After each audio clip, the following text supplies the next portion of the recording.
Hola, ¿qué tal? Muy buenas tardes, tengan todos ustedes. El Consejo Sudcaliforniano de Ciencia y Tecnología, la Universidad Autónoma de Baja California Sur y el Centro de Investigaciones Biológicas del Noroeste les da la más cordial bienvenida a esta serie de conversatorios. El día de hoy tenemos uno bien interesante que trata acerca de la economía familiar.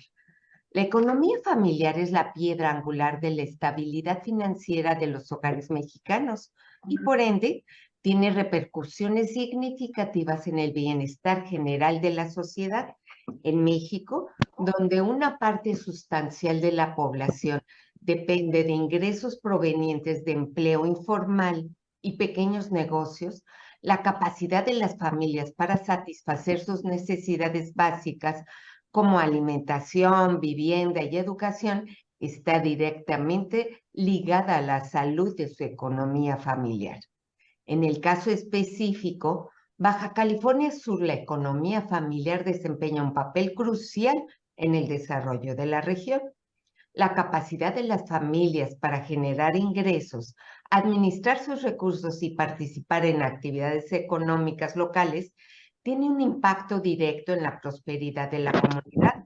Los siguientes aspectos son elementos o indicadores para medir la calidad en la economía familiar: el ingreso familiar, el gasto familiar, el ahorro, la deuda, el empleo y desempleo, niveles de educación y capacitación y accesos a servicios financieros, bienestar y calidad de vida. Hoy nos adentraremos en la fascinante mundo de la economía familiar en América Latina, concentrándonos específicamente en México, con la ayuda de nuestros especialistas e invitados.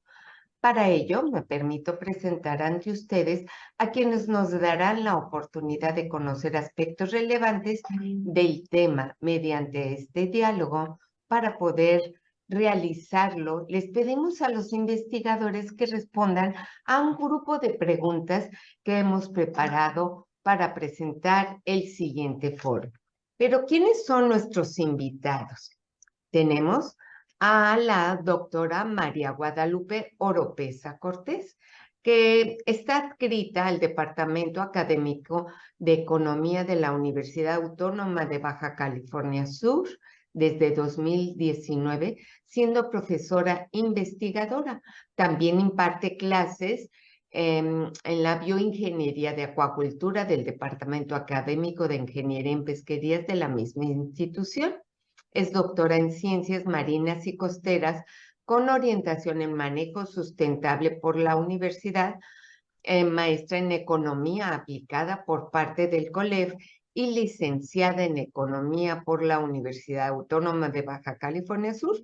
Cuenta con 15 años de experiencia docente y al menos 10 años en actividades de investigación. No obstante que en la etapa de licenciatura participó en veranos de la investigación. Su trabajo como investigadora se ha derivado participaciones en foros nacionales e internacionales, así como capítulos de libro, artículos, entre los que destaca su última contribución titulada Valoración económica del servicio recreativo de avistamiento de ballena gris en Laguna San Ignacio. Muy bienvenida, doctora María Guadalupe Oropesa Cortés. También tenemos la presencia del doctor Ismael Sánchez Brito.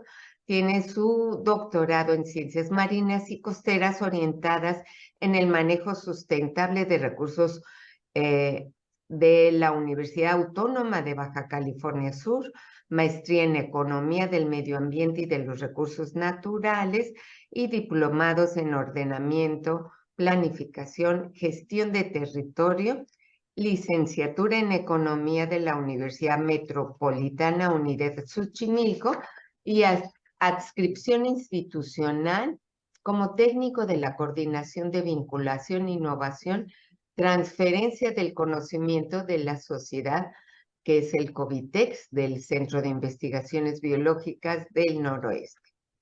Y finalmente contamos con la presencia del profesor Francisco Isaías Ruiz de Seña, que tiene posgrado en Economía Aplicada por el Colegio de la Frontera Norte, el COLEF, experto en áreas de economía internacional, negocios, economía aplicada al comercio exterior y toma de decisiones, colaborador y analista económico en Radio Fórmula y Mega Noticias a nivel nacional y estatal, profesor investigador definitivo adscrito al Departamento Académico de Economía de la Universidad Autónoma de Baja California Sur. Muy bienvenidos todos ellos. Y este conversatorio va a ser llevado de la mano de la maestra Cintia Castro, quien va a ser la encargada de conducir el conversatorio y hacerles las preguntas. Bienvenidos todos, bienvenidos Cintia. Adelante, se quedan en tus manos.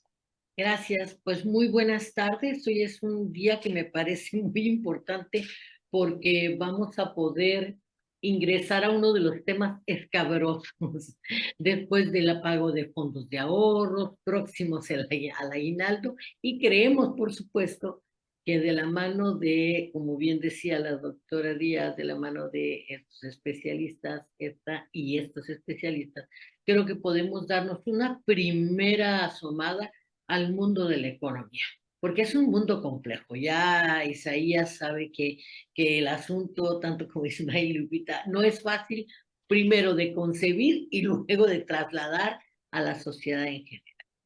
Entonces, bienvenidas también y bienvenidos los que están ya apareciendo en el Facebook, que les vamos a dejar la tareita de seguirnos preguntando después de un tiempo determinado. Sin más, hay un protocolo que ya ha anunciado la doctora, así que me voy directamente. Y el tema es eso, economía y familia. Yo quiero pedirle a Ismael, ¿cómo definimos, no, esto de la economía y la familia? Sí, ante todo, muchas gracias por la invitación. Y bueno, pues la definición, bueno, para empezar es un tema complejo, porque si no vas a la definición de familia, pues ahí depende de las disciplinas, ¿no? Está el concepto desde el punto de vista de la filosofía, de la economía, de la política, o sea, hay varias definiciones. La economía, Tenemos ahí un sujeto, poco de sujeto económico. problemas. Tenemos un poquito de problemas con tu audio, Ismael. A ver si pudiéramos volver a retomar.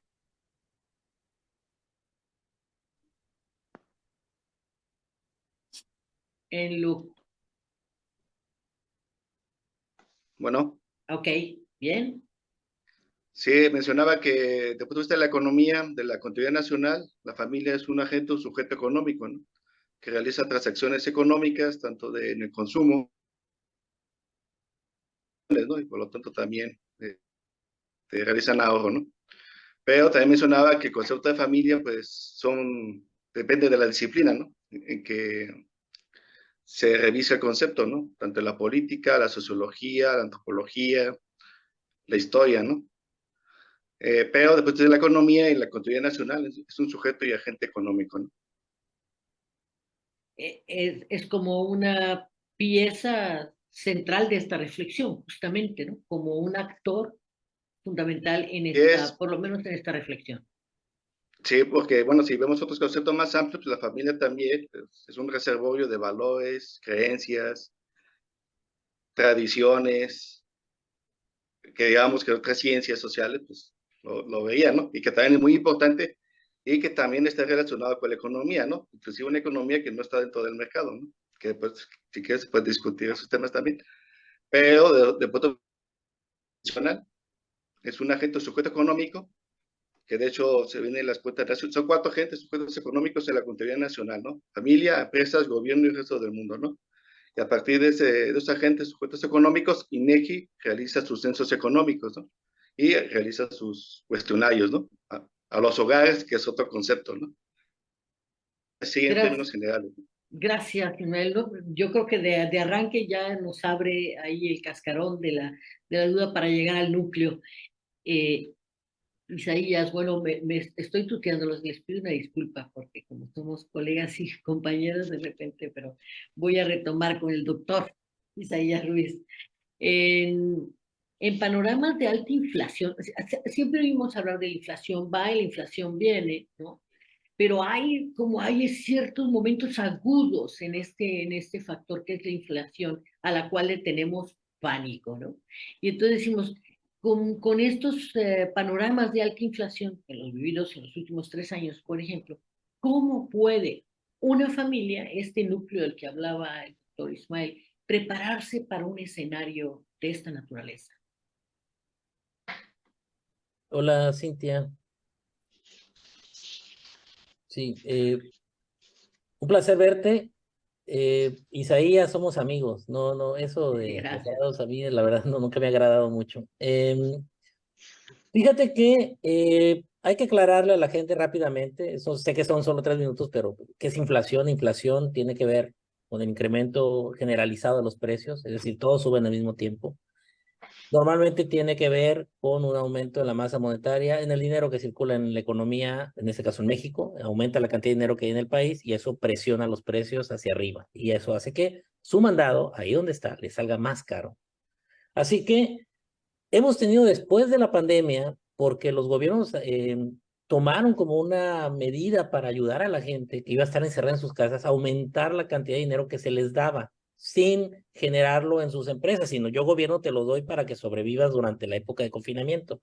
Eso incrementó el volumen de dinero en las economías e hizo que los precios se fueran para arriba. Eso no es necesario que se lo platique, lo sabe, lo vivió, lo sufre todavía. De hecho, el dato de inflación el día de hoy, fíjate, el día de hoy, Cintia, curiosamente nos dan el dato de inflación. La inflación general sigue hacia arriba, pero la subyacente, que es la inflación, pero le quitamos nosotros los componentes volátiles, le llamamos, que son los que suben de precio con la presión, que tiene que ver con combustibles, con bienes, por ejemplo, del sector primario, pero los más básicos, se los descontamos, esa sigue cayendo. Quiere decir que estamos controlándola, pero hay mucha especulación alrededor y eso genera que de repente sintamos que los precios siguen subiendo. Y además, usted lo sabe, bien lo dijo Cintia, viene lo que es Navidad, eso presiona los precios, vienen los aguinaldos, eso presiona los precios, eso lo sabemos y lo sufrimos en la cuesta de enero. ¿Cómo me preparo yo en un escenario de alta inflación? Para que no nos vuelvan a agarrar como nos agarraron después de la pandemia. Eso es facilito. Uno, su presupuesto, por favor, siempre no endeudarse más allá del 30% de su ingreso. Como regla, tatúeselo en el brazo, no más del 30% de mi ingreso me voy a endeudar. ¿De acuerdo? Ese es el primero. Y la segunda, aprenda a comprar bienes de necesidad. Haga un presupuesto, elabore un presupuesto que le permita a usted consumir bienes que sean estrictamente necesarios. Hay cosas de las que podemos nosotros de momento prescindir, hágalo. Y también cómprenlos, no hace falta que compre de marca. Hay productos muy buenos de marca propia de muchas empresas que le pueden servir para abaratar lo que viene siendo su canasta básica. Creo que empezando con algo tan sencillo como eso, va a ver usted que su presupuesto le va a alcanzar para más. Y priorice, no gaste tanto en plataformas, ¿no? Piense cada gasto en el que cae y créamelo, con estos 3 sencillos consejos que le estoy dando ahorita, se prepara para altas inflaciones. De momento parece que vamos hacia abajo, creo yo que sigarás aplicando, pero espero en breve poder ver que esto baja, aunque el entorno económico puede presionar para que los precios sigan subiendo. Así que tome nota, apúntelo y hágalo. No me querías, no Isaías, pero acabo de tomar nota el primero y me puse muy mal. Hablas de un presupuesto del 30%, hablas de saber comprar, entre otros de los elementos fallidos de parte de una servidora. Vayan, por favor, juntando sus preguntas. Y ahora me voy con la doctora Guadalupe Oropeza. Lupita, bienvenida otra vez. Platícanos qué es la economía familiar a la cual generalmente menospreciamos como si no fuera parte gravísimamente importante del asunto.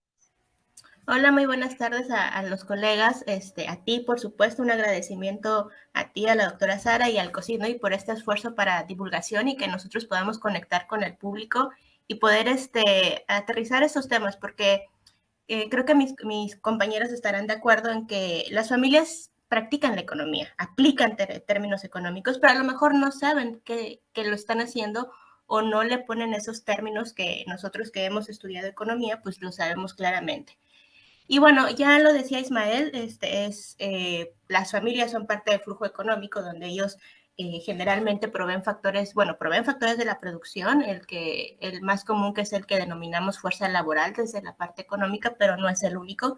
Pero también las familias somos consumidoras, ¿no?, del propio sistema. Y la economía familiar tiene dos grandes componentes, como lo tienen las empresas: ingresos y gastos. Entonces, cuando se juntan los ingresos de los integrantes, pues entonces, de los integrantes que entre una misma familia realizan alguna actividad económica, pues se viene o se conforma el ingreso familiar. Cabe mencionar que también las estructuras familiares, o a partir de cómo se estructura una familia, se define el ingreso familiar. Cabemos, como decía Ismael hace rato, ¿no?, en el ámbito tradicional, donde había un jefe de familia, o el jefe de familia era el único proveedor. Actualmente las familias se componen de diferentes maneras y, por tanto, en ese sentido se va a ir conformando el ingreso familiar. Ahora, este ingreso familiar no es igual que el ingreso del hogar, al menos no lo es para el INEGI. Y de hecho ya lo adelantaba Ismael, ¿no? Estos dos conceptos que maneja el INEGI, que no son lo mismo, y que dentro de una misma casa puede haber diversos hogares y, por tanto, puede ser diversos ingresos familiares. Aquí es clave que la economía familiar tiene que ver cómo administramos los recursos en familia para afrontar los gastos u obligaciones que tenemos. Punto y aparte, y dentro de estos gastos y obligaciones están el consumo, desde luego el ahorro, que lamentablemente México y muchos países de Latinoamérica no somos sociedades que ahorren, y mucho menos que inviertan. Pero debemos tomarlo en cuenta dentro de la economía familiar. Y cabe mencionar que, y bueno, en esta combinación de recursos tenemos que, o las familias buscan optimizar los recursos. Y en ese sentido es necesario que los integrantes de las familias conozcan algunos fundamentos para la toma de decisiones y el uso de recursos. O sea, no es solamente que el jefe de familia o los principales responsables de llevar, como decía hace rato Isaías, el presupuesto y ver cómo gastamos los recursos o cómo los dirigimos para optimizarlos. No, o sea, la idea es que también todos los integrantes de la familia lo conozcan en ese sentido.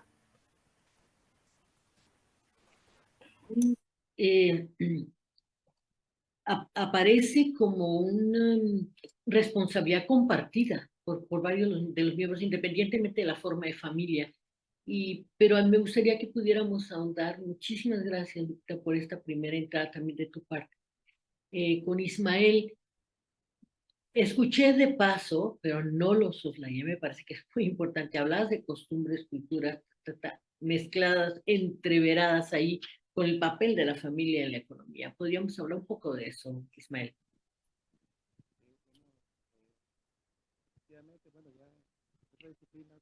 Seguimos teniendo problemas con tu audio, lamentablemente. A lo mejor si pudieras acercarte un poco más, Ismael, a ver si podemos corregirlo. No, fíjate que, a ver, me parece que ya, no, sé que se vuelve a cortar. Tengo mala señal. Ahí está. ¿Está? Sí, efectivamente la familia es un reservorio, ¿no?, de valores, tradiciones, cultura, que parece que no se consideran dentro del sistema de cuentas nacionales, pero es muy importante, ¿no? Dependiendo de estas tradiciones o cultura, existen otros tipos de principios que ayudan a la reproducción, a la reproducción social del trabajo. Entonces, sí, obviamente, pues está la cuestión biológica, en el cual, pues en la familia no existiría fuerza de trabajo, ¿no? ¿Para qué? Pues para que se reproduzca. Necesitamos fuerza de trabajo para llevar a cabo los procesos de producción, ¿no? Pero también dentro de las familias se da el que se conoce como el trabajo doméstico, en el cual también es necesario para poder atender, ¿no?, a las necesidades de los miembros de la familia, ¿no? Y también existe en el momento que un trabajo social, también que se da en las familias, que se da dentro de la comunidad, ¿no? Entonces, a partir de eso se va dando una serie de un tejido social, ¿no?, como se le menciona, ¿no? Y eso también es muy importante, aparte de que se establecen las relaciones sociales de producción, ¿no? En este caso estamos en un modo de producción capitalista, pues la familia está sujeta también a ese modo de producción, ¿no? Entonces, es una reproducción, ¿no? ¿no? Por ejemplo, en el caso de China, ¿no?, que cambió la política demográfica, ¿no? Antes solamente podía permitir tener un solo hijo y lo incrementó a 2, ¿Por qué? Porque requiere una fuerza de trabajo para poder seguir creciendo económicamente, ¿no? Entonces, sí es muy importante esa parte, ¿no? Pero vuelvo a retomar el concepto de valores y tradiciones, ¿no? Y la economía de los cuidados, ¿no? Bueno, ahí depende de los autores, ¿no? Algunos de estos valores, por ejemplo, es la ayuda mutua, la solidaridad, la cooperación y otros eh, este, características, ¿no? De apoyo, ¿no? Que hay entre la familia, ¿no? Y a su vez se puede representar también en la comunidad, ¿no? Y tenemos ejemplos, por ejemplo, en Oaxaca, conocido concepto de tequio, Sí, claro.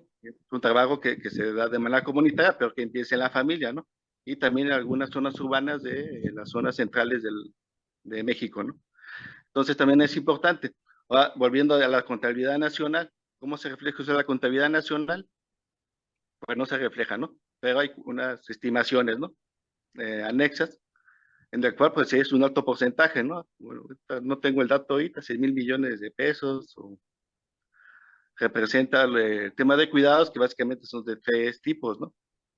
Hacia las personas de adultos mayores, los menores de edad, los niños, los enfermos, bueno, son 4, y las personas con discapacidad. Entonces, bajo estos principios, estos valores, que no tampoco quiero entrar en el debate de dónde vienen, son muy importantes, pero que son necesarios dentro de la economía. O si no, simplemente no se produce el sistema, inclusive en todo este modo de producción capitalista que nos encontramos, ¿no? Sin esta economía de cuidados, ¿no? Todo viene bastante reservorio de la familia, ¿no? Muy bien. Doctor Ismael, estás tocando un punto, híjole, medular, porque es un punto al que generalmente la economía concebida dentro de la modernidad, dentro del mundo contemporáneo, pareciera soslayar. Quiero que me corrijan, por favor, Guadalupe e Isaías, que nos aborden un poco abordar sobre este tema, ¿no? Pero voy a dar paso con Isaías y hablando del tema que habías planteado y hablando justamente del ciudadano de a pie y las empresas. Eh, las tasas de interés altas ayudan a controlar la inflación. ¿Por qué terminan afectando al ciudadano entonces, no? Sí, bueno, hablamos hace rato, Cintia, de que cuando hay inflación hay un exceso de dinero en la economía, que es lo que hemos estado sufriendo los últimos 3 años, ¿no? Bueno, desde lo de la pandemia. Y en realidad, lo que estamos nosotros observando es que los países, para controlar ese exceso de dinero, elevan las tasas de interés como una forma de atraer el dinero y sacarlo de la economía donde está circulando, esto que mencionaba hace rato Ismael, donde está circulando el dinero, lo sacas de ahí y haces que la presión baje y los precios bajen. Pero si bien esta medicina, si le podemos llamar así, que aplican los gobiernos para aliviar la presión de la inflación, para que los precios no estén tan altos, terminan por un lado afectándonos por lo siguiente, porque al elevar las tasas de interés, lo que sucede, y usted lo está viviendo ahorita, si quiero conseguir yo un carro, una casa, me sale mucho más caro adquirirla, y también el crédito al consumo me sale más caro, me sale mucho más caro también, de alguna manera, poder comprar el mandado con la tarjeta de crédito. Ahora, entonces, ¿esto nos afecta en lugar de ayudarnos? Bueno, le puede beneficiar. Hace rato me encontraba yo con un colega que platicábamos cuando empezó la subida de tasas de interés. Me preguntó, oye, ¿cómo le puedo hacer? Tengo un ahorro y no quiero que se me vaya con la inflación. Digo, bueno, si usted tiene un ahorro por ahí, hay forma de entrar vía internet a lugares donde compran CETES, UDIBonos, y esos traen tasas altas de interés y le pueden ayudar. Me mencionaba hace rato que le fue bien con eso, invirtió ahí, no le perdió, al contrario, le ganó en este momento. Hay que saber cuándo hacerlo, porque las tasas de interés están altas. Y también siguió mi consejo, no comprar casa, no comprar carro. Ahorita es evitar adquirir cosas porque tengo que cuidar mi ingreso familiar y tengo más bien que canalizar los recursos hacia aquello que me va a dar un rendimiento. Tenemos que aprender a jugar con estas cosas a favor, porque la medicina era necesaria, las tasas de interés altas eran necesarias para controlar la inflación. Si no me creen, vean ustedes que a nivel internacional la inflación ha bajado y se ha disminuido, Sí. lo cual quiere decir que funciona. Ahora, ¿cómo le puedo hacer yo desde casa para aprovechar eso? Bueno, el primer consejo es no endeudarse, no se vaya con las tarjetas, sí, solo sí, sabe usted que las va a poder pagar, o sea, uso la tarjeta para aprovechar un gran descuento, pero porque sé que tengo el dinero para pagarlo. ¿Y cómo sé que tengo el dinero? Porque no me he endeudado por arriba del 30%, volvemos a la regla. Y la otra cosa importante, si tengo exceso, un ahorrito, puede usar usted los bonos, los tesobonos en el corto plazo, en periodos no muy largos, a un año, puede usar los 180 días para que le gane algo. Siempre hay que estar muy, muy atento. En economía tenemos que entender algo. Cualquier variable puede, por un lado, afectarnos, pero por otro lado nos puede beneficiar. Hay que saber nada más saber en qué momento me voy a mover o voy a invertir aquí o allá para poder jugar a nuestro favor. La economía siempre debe jugar a favor, perdón, de la familia y de nuestra economía, Cintia. Gracias, Isaías. Bueno, aquí vamos a tener que empezar como sabuesos a desarrollar olfato con la ayuda de ustedes porque luego hacemos unas combinaciones extrañas entre deudas y no saber cómo paliar. Ahora me voy con Lupita, doctora Oropesa. ¿Cómo justamente, pues, porque todo el mundo nos dice ahorrar y no sé cuánto, y a la hora de la hora, pues resulta ser que no podemos? Ok, pues bueno, por ahí he leído y he visto que algunos autores, y también me imagino que aquí algunos compañeros, podrán recomendar algunos porcentajes, que serían los porcentajes ideales, pero creo que también, como decía Ismael, tenemos que saber cuál es el contexto de las familias. ¿Ok? En este sentido, decía hace rato yo, y lo retomo un poco porque justamente viene al tema, cuando conformamos el ingreso familiar. Entonces, pues, supongamos que hacemos la lista de gastos, ¿no? Y mis gastos ascienden, no sé, a 25,000 al mes y de repente le pido a mi pareja, si somos dos o los que estemos aportando al ingreso familiar, ¿no? Pues la mitad cada quien. Pero resulta que nuestros ingresos son diferentes. Entonces, si yo gano, a lo mejor mi esposo gana 30 y yo gano menos, pues ¿cómo voy a esperar justamente aportar la mitad de esos 25,000 cuando a mí me va a representar mucho más que el de mi ingreso individual? Y ahí es donde ya de manera, cada familia pues va a ir haciendo sus acuerdos, integrando en este sentido, y ya también hacia ahí va el ahorro, porque también podemos hablar del ahorro familiar como uno, pero también el ahorro individual. Entonces, repito, por ahí hay unos porcentajes que sería lo ideal a que lleguemos, pero en mi opinión muy personal y desde mi expertise, si somos personas que nos cuesta mucho trabajo ahorrar, pues creo que hay que empezar desde a poquito. El ahorro pues permite afrontar gastos imprevistos sin necesidad de un endeudamiento o sobreendeudamiento, y también nos permite ampliar el patrimonio. Una primera clave para poder ahorrar es controlar los gastos, y de hecho ya por ahí lo mencionaba Isaías. Es decir, conocer lo más preciso posible cuáles son mis gastos familiares, porque eso me va a permitir llevar un control de ellos y conseguir ahorrar, porque cuando yo hago una lista de cuáles son todos mis gastos, pues voy a ver que hay gastos básicos y que no puedo prescindir de ellos, pero hay otros que de hecho Isaías lo mencionó, hay otros que sí puedo prescindir de ellos, e incluso hay otros que ni son necesarios, pero por alguna razón lo hacemos. Incluso en las compras compulsivas, las compras por emociones, ya la ciencia ha hablado al respecto, ¿no? Entonces, conocer esto nos va a permitir saber dónde recortar. También hay que utilizar la tecnología. No solamente saber manejar bien el Facebook, el Instagram, sino hay aplicaciones que nos permiten llevar este control, capacitarnos, ¿no? Actualmente hay un sinfín de páginas o de información y de páginas que ofrecen cursos para conocer o entender mejor esta parte de los ingresos y gastos si es necesario, e iniciar desde cero el ahorro. Para aplicar, si para mí o para mi familia o para alguna otra familia que nos escucha es difícil conseguir estas fórmulas o el 30%, 50% es muy complicado, pues hay que iniciar de poco a poco con un pequeño objetivo, pero con el objetivo final de hacer del ahorro un hábito y llegar a lo mejor a esa fórmula ideal que nos recomienda. Muchísimas gracias, Lupita. Yo ahorita estaba pensando, siempre tenemos pues nos parece casi una calamidad por dónde empieza, ¿no? Pero lo dices bien, no necesariamente llegar al 30% así por arte de la magia, ¿no? Porque tampoco hay mucho margen, ¿no? Hay que recordar que el ingreso tampoco es proporcional en ese sentido. Ismael, vuelvo contigo. Muchísimas gracias, Lupita. Vuelvo contigo, Ismael. Sí. Me gusta que hayas planteado la definición de hogar. La estabas dando de alguna buena manera cuando hablabas de estas formas de apropiación de la producción, ¿no? Y hablabas, por ejemplo, también de cómo algunas comunidades con usos, costumbres, desarrollan habilidades muy específicas para vivir en lo colectivo. Pero vamos pues a estas definiciones de las cuales nos hablas, como es el hogar, para terminar de comprender esto de la economía y el hogar. Sí, bueno, el concepto de hogar es una definición, digamos, de INEGI, ¿no? En el cual establece que, bueno, tiene diferentes definiciones de hogar, ¿no? De acuerdo como bien mencionaba la doctora López, si hay familia nuclear, si es familia ampliada, pero además que residan en un solo domicilio, ¿no? Y a partir de ahí se hacen los centros de vivienda, ¿no? Esa es la definición de hogar, ¿no? Y, desafortunadamente en México la mayoría de los hogares son de tipo familiar y expandido. Te voy a interrumpir nuevamente porque se vuelve ahí tu voz, me da mucha pena, Ismael, pero si pudieras acercarte más, a lo mejor nos ayudaría muchísimo. Bueno, bueno. Eso es, eso es.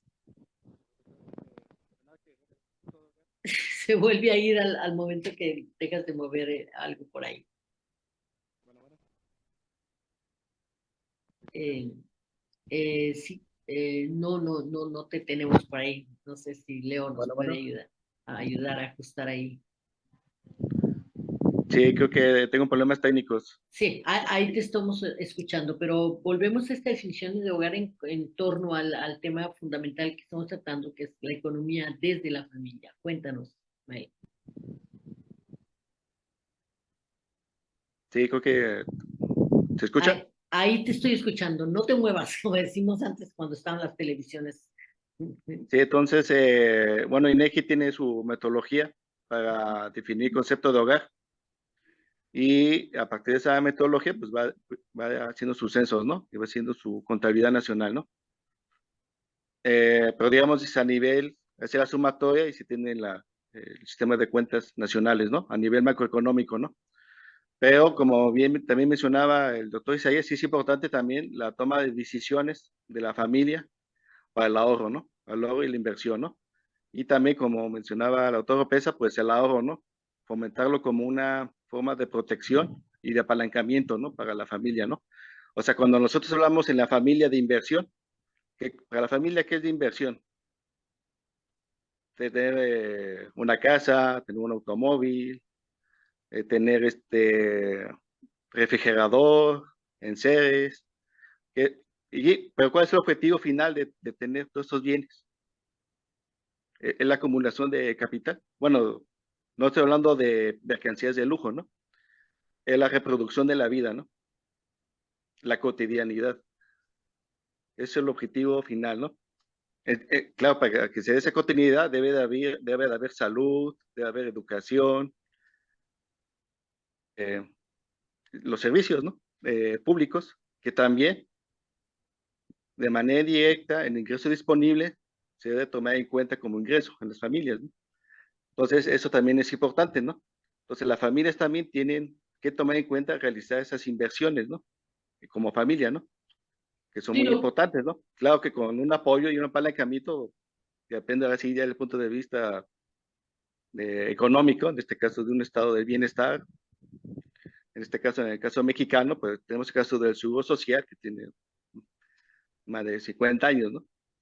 y eso Entonces, constituye parte del patrimonio de la riqueza familiar. Es muy importante también lo que afirmas, Ismael, en este sentido, ¿no? sí, entonces es importante, ¿no? Entonces, parte del ahorro se puede convertir también en inversión, o sea, aparte de que nos sirva para alguna contingencia, también es para poder invertir, ¿no?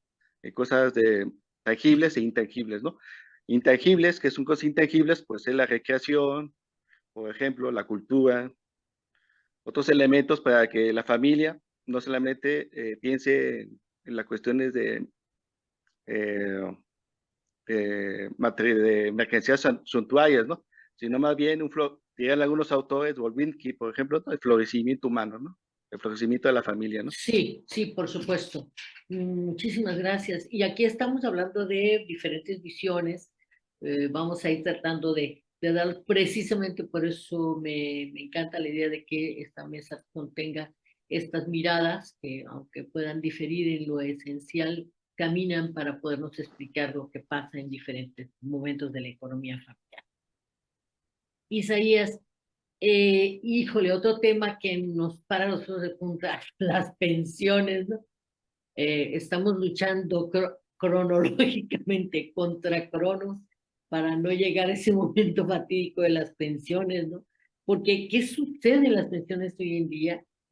Y a quienes estamos trabajando, como a los que ya están terminando, imagínate los estudios apenas, o sea, es abriendo la caja de Pandora de la profesión, del trabajo. Sí, Cintia, fíjate que va en el mismo tenor de lo que mencionaba ahorita Ismael y lo que ha mencionado Guadalupe, justo en ese sentido. Fíjate que esto que hablábamos de lo que les propongo yo, no endeudarse por encima del 30%, mi ingreso le saco el 30% y me queda el 70% disponible para lo que necesito consumir, pero sobre todo para un rubro que ha mencionado tanto Guadalupe como Ismael, que es el ahorro. ¿Y por qué el ahorro es tan importante hoy día? Porque vivimos en una dinámica muy distinta. Lo señalaba Ismael hace rato, y hay que volverlo a recuperar eso. Hoy día tenemos una cuestión demográfica que nos está jugando en contra. La planificación familiar fue un buen instrumento para ayudar a elevar el nivel de vida de las familias, pero la verdad, a la larga, representa un costo económico y te voy a decir dónde va a estar. Ustedes saben que la población económicamente activa es la que produce la riqueza de los países, pero también es la que sostiene a la gente que ya pasó por ese proceso y está justamente jubilada disfrutando dicho de este modo, de los frutos de su trabajo, pues reposando, descansando. Pero si la gente que trabaja para que estas personas puedan tener ese ingreso y poder disfrutar los últimos años que le quedan de vida, es menor que la cantidad de la gente que está jubilada, ahí ya los números no nos dan. Y estamos justo en ese momento histórico a nivel global, no es solo de México, no es solo China, es a nivel global, es una crisis que tenemos demográfica que ya nos está cobrando factura. Así que cuando hablamos de pensiones hoy día, no somos afortunados como nuestros papás de tener una pensión. Nosotros no. Nosotros tenemos que ir pensando desde ya, antes de que llegue esa línea, ese deadline que llamabas tú, no hay fatídico, de que ya llegue y me tengo que jubilar, empezar a generar un ahorro para que ese ahorro vaya, un ahorro particular para comprar estas cuestiones de inversión que bien lo señala Ismael, una casa, un carro, lo que necesite mi familia en el mediano o corto plazo, pero sobre todo también una parte que pueda ir llenando el cochinito para mi pensión. Por eso es importante esa fórmula 70-30. Quiero que me comprendan a qué me refiero. Y no es complicada. El 30% de mi ingreso, no me voy a endeudar más allá de eso. No quiere decir que sea riguroso que sea el 30. Si usted puede endeudarse el 20. Tengo amigos que no se endeudan nada.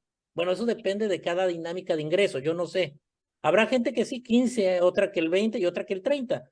Pero sí procure dejar ahorro porque ese ahorro va a ser importantísimo para alimentar su pensión y que el día de mañana no estemos sufriendo con edades de 70, 75 años y que no nos alcance la pensión y tengamos que seguir trabajando y ocupando puestos de trabajo que nuestras juventudes necesitan. Hoy día China también tiene un problema que se llama desempleo juvenil y espero que no nos llegue acá. Híjole, pues si no nos apuramos, si nos va a llegar, mi querido Isaías, yo te pediría de favor que me pases el número de los, o me conviertas en amiga de tus amigos, porque necesito varios de esos que no se endeudan. Varias en mi entorno estarán ahorita comiéndose las uñas y odiándome un poco porque los invité al programa. Bueno, voy ahora con Lupita, y está bien, pues, ¿no? Vamos a ahorrar 30 o lo que se pueda. Y en ese lo que se pueda, ¿cómo administro los recursos que antes me ayudaban a comprar 4 bolsas en el súper y hoy pues llego a una? Luego tengo que aventarme un volado con mi mascota. ¿Comes cereal o me como tus croquetas? ¿Cuál de todas compramos? A ver, Lupita, ayúdanos en serio a cómo ahorrar y administrar esos recursos. Sí, yo aquí lo llamo que, bueno, creo que a veces pensamos que la planificación es un poco compleja o planear, ¿no? Nuestros gastos puede ser complejo, pero no, una forma de iniciar, y ya lo mencionaba hace rato, haga una lista de todos los gastos, sobre todo los previstos, ¿no? Todo, en qué gasta, en qué gasté toda esta semana, ¿no? Y luego esos, y no solo la semana, el mes, y depende cómo usted estime su presupuesto. Por ejemplo, yo de manera personal tengo un presupuesto semanal para mi despensa. ¿ok? Pero sé que hay otras familias que a lo mejor lo calculan quincenal, otras de manera mensual. Pero lo primero es hacer esta lista y luego todos los gastos hay que irlos agrupando. Yo los agruparía y puede ser una idea, ya de ahí usted puede retomarla, en productos básicos o productos de primera necesidad. Estos productos son aquellos que son imprescindibles, pero sí podemos disminuir sus costos, como por ejemplo despensa, agua, luz, internet, gas.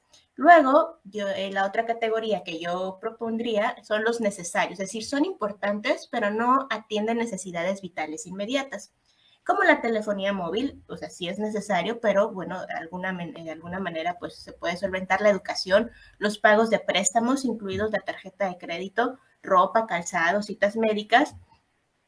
Luego los prescindibles que van a variar según la familia y sus necesidades, por ejemplo, las famosas salidas.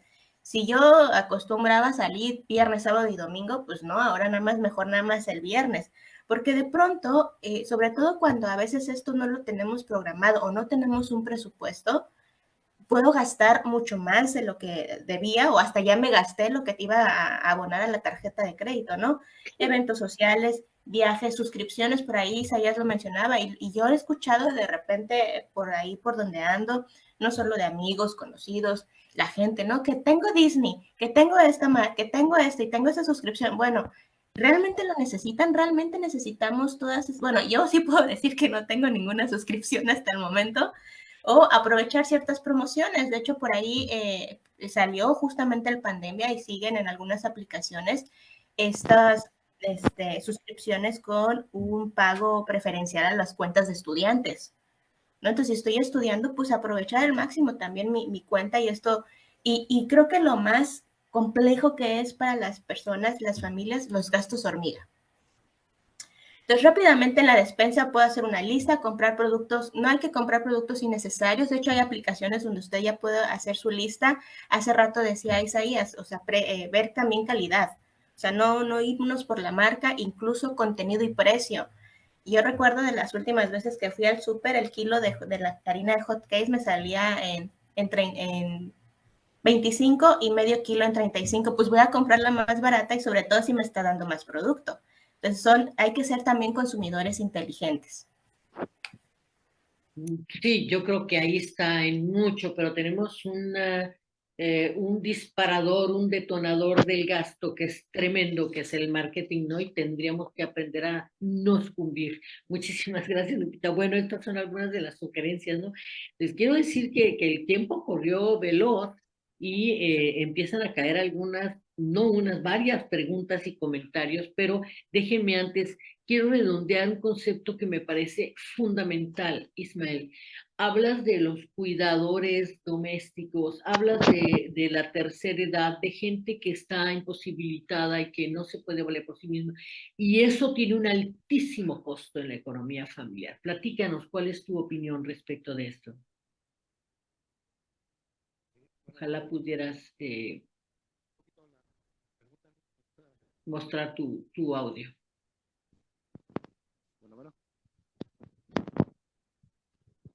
No te escuchamos, seguramente ya tienes por ahí problemas más complejos.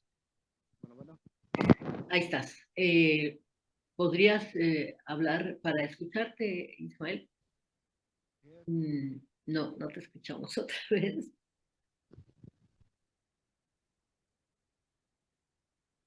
A ver. No. Está negado tu equipo hoy. A ver. Sí, estoy. Ahí estás. Ahora sí que no te muevas, sigue ahí. Sí, bueno, no escuché completa la pregunta, ¿no? Entonces no sé si me la pueda... Sí, cómo no. Bueno, básicamente estábamos hablando del valor que tiene en términos económicos desde la familia los cuidadores de cualquier tipo de enfermas, de personas enfermas, de los niños, ¿no? Sí, son muy altos, ¿no? Inclusive si esos costos los asumiera el Estado, el gobierno, pues no tendría presupuesto realmente, ¿no? Entonces es realmente una verdadera ayuda para los gobiernos, ¿no? No solamente hablo de México, ¿no? Sino a términos generales, ¿no? Entonces, es un alto porcentaje del Producto Interno Bruto y también, como mencionaba el doctor Isaías, pues nos va a alcanzar el futuro, ¿no? La pirámide demográfica, ¿no? En el caso mexicano, ¿no? que de ser un país de jóvenes se va a convertir en un país de la tercera edad, ¿no?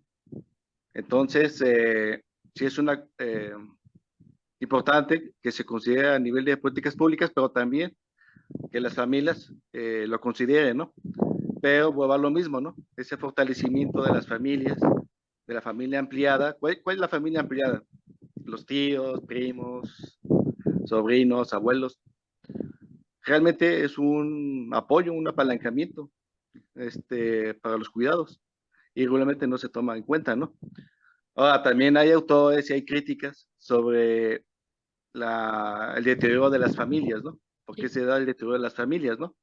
Y bueno, ahí hay diferentes causas, ¿no? Que es cuando, desde que el sistema, el modo de producción capitalista, pues requirió mano de obra femenina, que empezó a requerir que los ingresos no alcanzaban, que los dos se incorporaran al mercado de trabajo, que eso significó también que ya no hubiera cuidados a los menores, la responsabilidad de los abuelos al cuidado de los menores. O sea, sí ha habido una distorsión también, ¿no? En el tema de los cuidados. Entonces, sí había que también tomar en cuenta en eso las políticas públicas, ¿no? Hay algunos países donde se disminuyó la jornada laboral, ¿no? Precisamente para permitir esos cuidados, ¿no? ¿Por qué? Porque el Estado, el gobierno, tenemos el presupuesto, pues nunca le va a alcanzar, ¿no? Ahora, en el caso mexicano, ahí sí es caso mexicano, sí tiene diferentes valores, ¿no? Para el tema de cuidados, ¿no? La solidaridad, el apoyo mutuo, la cooperación, ¿no? Eso es muy importante y eso lo vemos, por ejemplo, en zonas de desastre, ¿no? Que regularmente ahí se observa, ¿no? Ese fenómeno, ¿no? Cuando hay fenómenos de desastres naturales, ¿no? Y es muy importante, ¿no? También, retomando un poco lo que se comentaba del ahorro, sí es importante, ¿no? Pero también hay que tomar en cuenta que el país, a pesar de que Coneval menciona que disminuyó la pobreza extrema, sigue siendo un país de pobres, ¿no? Seguimos siendo un país de pobres, ¿no? Entonces, Sí. como bien menciona la doctora López, pues hay que asignar bien el ingreso, ¿no? O sea, que él lo haga prioridad, ¿no? La alimentación, la salud, se te enferma, hay una emergencia, y las estrategias también que tienen las familias, ¿no? De obtener microcréditos, por ejemplo, ¿no? También, hay cajas de ahorro, o sea, son microcréditos, ¿no? Y de hecho así se mueve mucha de la economía familiar en México, ¿no? Eso es muy importante. También otra estrategia que han realizado las familias es poner pequeñas y medianas empresas, ¿no? El país está lleno de pequeñas y medianas empresas y son las que generan más empleo, ¿no? Ahí el doctor Isaías puede abundar un poco más, pero es otra de las estrategias.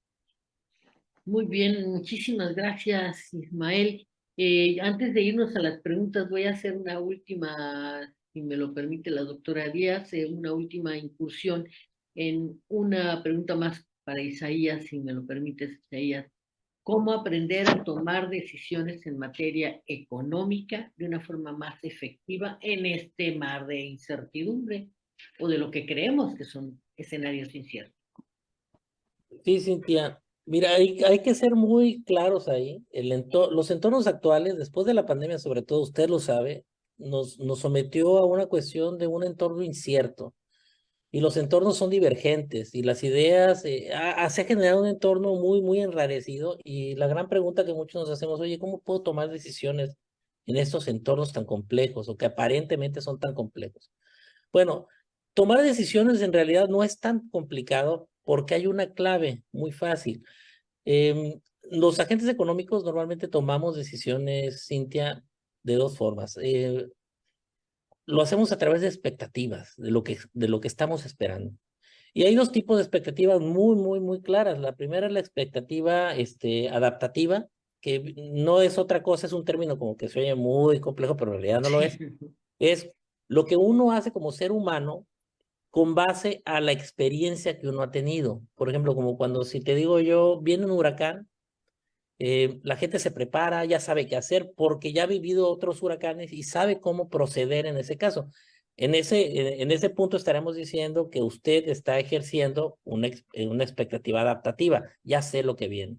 El problema es que me puedo equivocar. La respuesta es sí, sí se puede equivocar porque está basando a una experiencia y no siempre sucede lo mismo. Claro. La otra se llama expectativa racional. Como lo dice el término, tiene en cuenta la razón y eso es una sola forma. Para que la razón tome buenas decisiones necesita información. Información de lo que está pasando. Antes de tomar cualquier decisión, necesita toda la información disponible para poder decidir, voy a dar este paso. Si no, suceden aberraciones como lo que usted vivió. Es algo muy conocido en los mercados financieros que se llama Fear of Missing Out, que es FOMO, que fue lo que sucedió en la pandemia. Usted lo recuerda porque lo hizo, yo lo hice, todos lo hicimos. Ir a comprar papel sanitario como locos cuando nos dijeron que nos íbamos a confinar. Eso es un absurdo, pero no se preocupe, es un absurdo basado en expectativas adaptativas y en FOMO. Y FOMO no es otra cosa que siento que el vecino de al lado sabe algo y si él se tira por un acantilado, me voy a tirar porque él sabe algo que yo no. Eso, abusados. La única manera de vencerlo es con información. Siempre buscar la información para tomar las mejores decisiones. Así como Guadalupe nos hizo ver ahorita, o Ismael nos hizo ver ahorita, necesitamos la información que viene de todos lados de la economía para poder decidir qué paso voy a dar, cómo va a ser mi presupuesto, en qué voy a gastar, si me puedo o no me puedo endeudar. Toda la información es necesaria. Así que usted tiene que estar muy atento a lo que está pasando para saber qué paso va a dar. Así sus decisiones serán siempre las más acertadas. ¿Se equivocará? Sí, pero en un menor porcentaje, Cintia. Efectivamente, muchísimas gracias, Isaías. Ahora voy a dar paso, si me lo permiten, doctora Leo, a algunos comentarios que hay en el Facebook, a reserva de lo que ustedes pudieran reconfirmarme. Daniela Núñez, buenas tardes. Agradezco que consideren este tema. Sí, varios y varios somos los agradecidos. Francisco Javier Mendoza, planificar y ordenar el gasto, opino que es el primer paso. Yo creo que sí.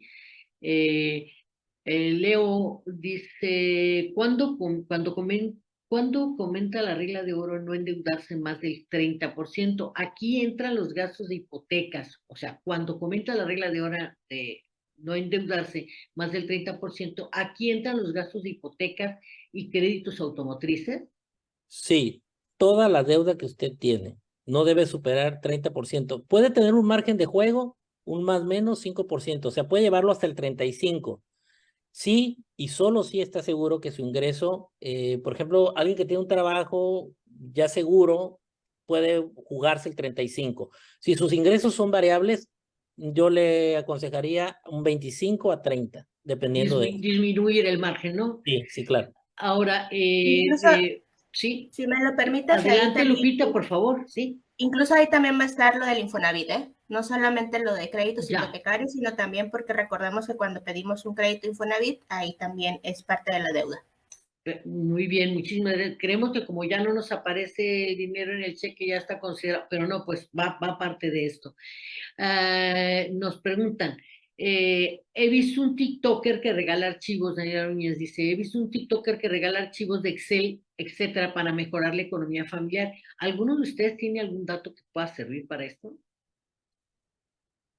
Yo personalmente no tengo, no lo hago a través de Excel, pero sí sé que hay algunos que utilizan Excel y es una herramienta muy útil para llevar este control de gastos y de ingresos y gastos, y no es la única, ¿no? También ya hay un sinfín de aplicaciones, no solo para ir ordenando nuestras finanzas, incluso ya de una manera a lo mejor menos sofisticada. Ahí he visto, por ejemplo, los sobres, ¿no? Los famosos, hay uno que le llaman el sobre de la diversión, ¿no? Y es ahí donde pones el monto que te vas, o ese presupuesto que vas a enfocar a esa parte. Y hay otras aplicaciones, como decía hace rato yo, para la lista de súper. Yo, por ejemplo, en mi caso personal, yo tengo una aplicación y ahí pongo mi lista de súper y hago mi lista de lo que voy a necesitar. Incluso hay aplicaciones que no solo pones lo que vas a necesitar, sino en qué cantidad, cuántos kilos de tomate, de cebolla, etcétera, o cuántas piezas de leche evaporada o de cereal y demás, y eso te permite también ir llevando un control. Entonces hay un sinfín de herramientas y yo le sería la invitación a que utilice la que usted crea que es la más adecuada para usted y la que sea de mayor comodidad. Muchísimas Sí, gracias. me gustaría, Sí, adelante. adelante. También hay aplicaciones, por ejemplo, la aplicación de su banco, si usted tiene el banco en el celular, hay aplicaciones de banco que traen esa opción ya. Busque bien si su banco lo ofrece para presupuestar y manejar sus dineros. Eso está genial. Hay también plantillas que ya vienen en Excel, en Numbers, en cualquiera de estos programas también vienen plantillas para hacerlo. Y si usted es muy aventurado, le digo porque yo ahorita he andado jugando con eso, hay IAs que pueden ayudarles a eso, pero eso sí, usted es muy aventurado. Solo digo, si tiene un alma joven como yo, que me creo el chamaco de la chaviza, hágalo. No, no te preocupes, ya estamos también indagando ahí sobre las IAs y te supero en mucho con los años. A ver, José Insulta, muchísimas gracias y gracias por aparecer, Ismael, por ahí estaba yo ya preocupada.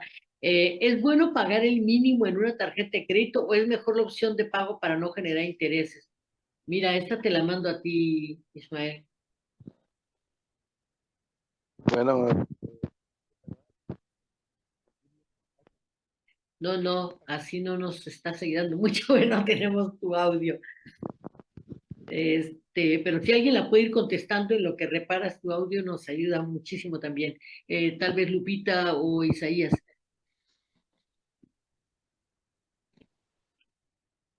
Sí, mira, no es recomendable jugar con el mínimo, porque si no termina uno luego, es como la bola de nieve, o sea, no detienes la bola sigue rodando. Por eso les decía, si van a usar la tarjeta de crédito, que tengan ustedes totalmente conciencia que sí voy a tener la cantidad para poder pagar lo que estoy pagando ahorita por adelantado con la tarjeta. Es jugarle así, no me lo voy a gastar todo ahorita, pero sí en 15 días o en un mes, pero ya lo tengo yo programado para hacerlo. De otra forma, si se va con el mínimo, lo único que va a hacer es aventar esa bola de nieve y tarde o temprano le va a pegar. Entonces no es recomendable jugar a eso. Puede hacerlo, a lo mejor una quincena que no le alcanzó el gasto, se vale, pero recuerden la regla de oro. El porcentaje de endeudamiento es vital porque el gran sufrimiento que tenemos ahorita los agentes económicos, sobre todo en los países de economías emergentes como es México, es que nos sobreendeudamos porque nos confiamos. A todos nos pasa, incluidos los economistas, no crea que estamos exentos. Todo mundo se endeuda. Bien. Y si me lo Sí, sí, permites, adelante, por precisamente, favor. ahora hace rato que mencionaban por ahí ya falta menos para recibir los aguinaldos. Una buena forma o de los tips también es que con una parte del aguinaldo destinarla a las deudas.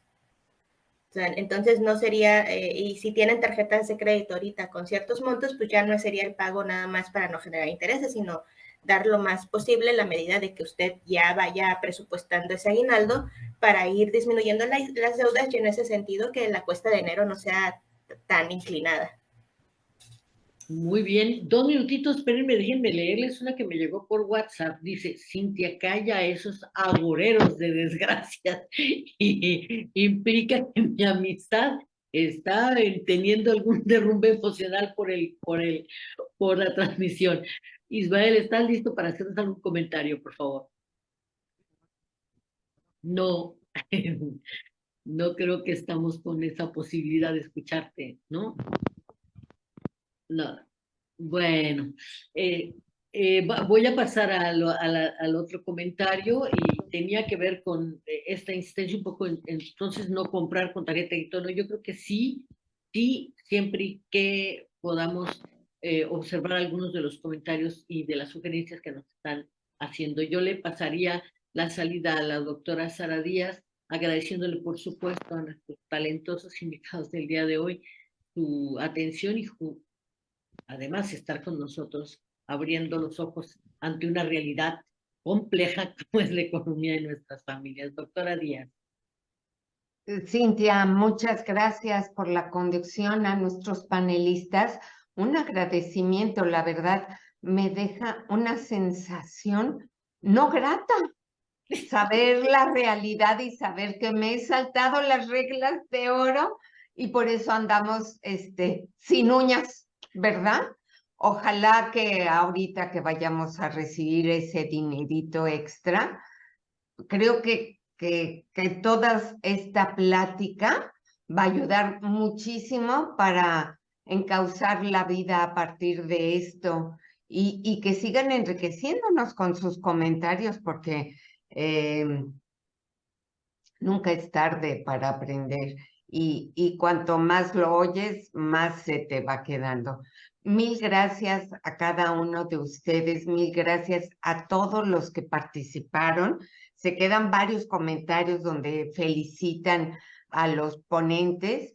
Y yo invito a todos los que nos están siguiendo, si les quedó en el tintero alguna pregunta, la pongan, e invito a nuestros panelistas a que revisen y si quieren seguir comentando al respecto. Cintia, muchas gracias a todos ustedes, muy agradecidos nuevamente y espero vernos pronto en otra nueva edición con más preguntas enriquecedoras. Hasta pronto. Muchísimas gracias, doctora. Muchísimas gracias al auditorio.